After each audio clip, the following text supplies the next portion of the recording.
Hello' guys, এয়া মই কাষ্টমাৰে ব্লাউজ চিলাব দিছিল।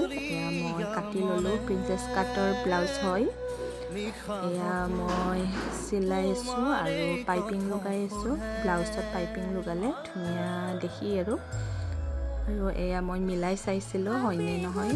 আৰু এয়া মই চিলাই হ'ল, হাতত নেট লগাব দিছে। এয়া মোৰ কমপ্লিট হৈ গ'ল প্ৰিন্সেছ কাট ব্লাউজ। এয়া আপোনালোকৰ কেনেকুৱা লাগিল জনাব নাপাহৰিব। এয়া মই 2 3 চিলাব দিছিল, মোৰ 2 হৈ গ'ল। নেক্সট আৰু মই চিলাই থাকিম আৰু এয়া মই এটাৰ কাৰণে কাটিও থৈ দিছোঁ। এয়া হৈ গ'ল কমপ্লিট। আজিলৈ ইমানেই, বাই।